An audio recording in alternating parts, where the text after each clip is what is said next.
Hey everybody, Kristin LaVanway here, and I bet you've heard by now that we definitely don't have enough houses for sale in Metro Phoenix right now. Seriously, not enough houses. And you might be thinking, well, maybe I could put my house on the market, but it's just way too hard, and it just takes so long, and it's just too much trouble. Well, this video is for you. I'm going to tell you how to sell your house in a weekend. Notice I didn't say sell your house over the weekend. I said sell it over a weekend because you're going to need to kick things off with a nice plan. Why you're selling your house? What is it you're trying to accomplish? What are your priorities here? Because we're doing this video about selling them over a weekend, I am imagining that selling it quickly is high on the list.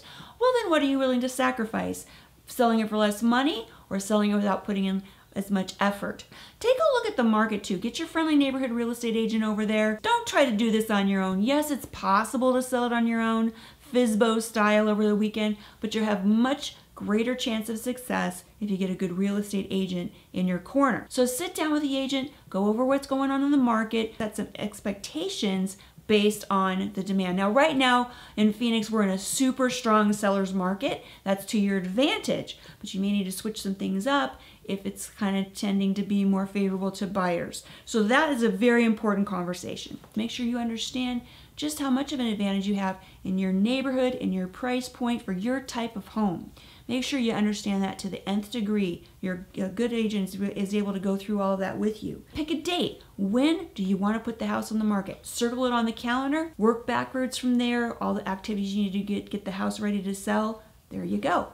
Now step 2 is you're going to make the list. The list? Yeah, the list. That's what you need to talk to your agent about. Use their expertise to put together a really solid list of how to prep your house for sale. Walk through your house with your agent and let them tell you what you need to do to put the house on the market for maximum value. Simple repairs, sprucing up, cleaning up, maybe do some painting, maybe put new carpeting in, things that don't cost a lot of money but can maximize your sales price. There's going to be some trade-offs. Maybe there's some things you can't afford to do or you opt not to do because you're willing to take a price hit in order to, not put a new roof on or replace the water heater. You realize that you're going to have to discount the price accordingly. You need to factor that in to all the future decisions that you're making. Next, you're going to talk about the 3 P's. Price, photos, yeah, it starts with a P, okay? And promotion. These are the 3 critical elements in any marketing plan, starting with price. You've probably heard this a million times. Don't overprice your house. Maybe you haven't heard it a million times, so maybe instead of a time you did realize, don't overprice your house. It is the kiss of death. Now, that said, what's really important is to understand the direction that the market is headed in. So if prices are going up, yeah, you can edit the price a little bit high. If the prices are stable or low though, that is going to make your house stay on the market forever. Prices are going down and your house is priced here, you're never going to catch up, right? So really understand the direction the market's headed and don't be too optimistic. I see it all the time. Houses that are overpriced and are just sitting there. Come on, dude, you're overpriced. Get real, okay? Buyers are only going to pay what the house is worth, not anymore. Next, photos. Now, if your agent pulls out an iPhone and starts snapping photos, get them out of there. You need professional photos. This is like the showcase of your home. This is like the brochure. This is what's going to get people in the door. You need to be professional, quality photos that really showcase the house. It needs to accent all of the best features of your house. And yeah, probably minimize some of the aspects of your house that aren't as attractive. But that said, you want to be honest and you want to let people know really what they're walking into because you don't want to lie to them. So then when they go, they're like, what the heck is this? It's an art to get those good photos out there. The key is to get the most people in the door because they're like, wow, I gotta see this house. Finally, promotion, that is marketing plan. So sit with your agent and go through an 8 to 10 week marketing plan. They should have it all laid out for 8 to 10 weeks of what they're gonna do to promote that house on the market. And guess what? That 8 to 10 week marketing plan starts before the house hits the market. Pre-marketing is essential to get your house sold quickly. What's your agent going to do beforehand to develop interest so that when the house hits the market, you got a running start? Are they networking with other agents? Are they doing social media ads? Are they putting it in their brokers, maybe inside listing lists? What are they doing to generate interest before the house hits the market? Because that's key for a quick sale.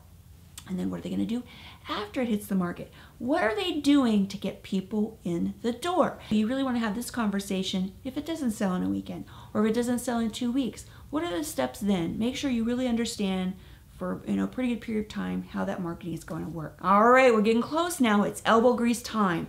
Very important. Declutter and clean. I see houses all the time. They're great houses, but guess what?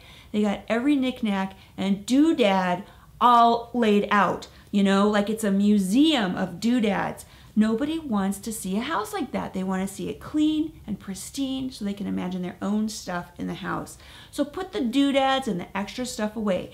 Anything that's not essential, pack it up. Give your house that kind of empty, what would you do if you lived in this house feel? And clean it. And I don't mean just kind of clean it. I mean get a professional to come through and make that house sparkle like a diamond, like it's never sparkled before. Like you're going to be like, wow, how on earth did my house get this clean? That's what you want it to look like. You want it to just be clean.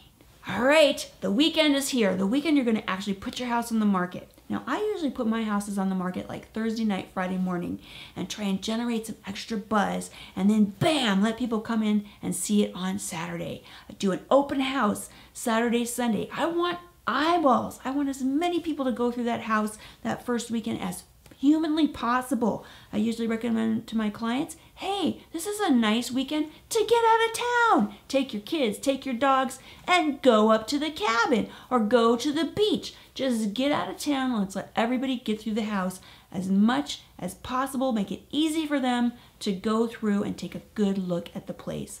And it's great if there's lots of people milling around and seeing the house because it generates a sense of urgency. That's what's really cool about that first week or so of marketing is there's a huge sense of urgency if you've made this house a showcase and very attractive. People are going to be like, I better get an offer in on this house before someone else snags it, And if you do it right, come Monday morning, you'll have an offer, or 2, or 5 even, if you do it right. Now, this being said, you need to be realistic, okay? Because it may not sell over the weekend. It's great if it does, but even if it doesn't, you still have a good head start on your marketing. If you've really understood the market, you have good expectations, you know really what's going to happen for the next, 8 weeks or whatever you guys have worked out. So you know what to expect, but you've got a good head start and you've taken advantage of that urgency because people will still be thinking about it. Maybe they want to come back for a second look, but you've got a lot of eyeballs, you got a lot of people looking at it. When the offers come, work every one. Even if you get a lower offer, understand that those first offers are usually the best. And if you can get that sold quickly, you're going to probably end up with more money in your pocket. It all boils down to priorities, right? You want to sell your house quick, you want to make the most amount of money, and you want to put the least amount of effort in, you get to choose 2 out of the 3. So there you go. If you're interested in finding out what it would take to get your house to sell in a weekend, well, you know where to find me. Kristin here in Phoenix.com, that's where. Go out there, make it a really great week.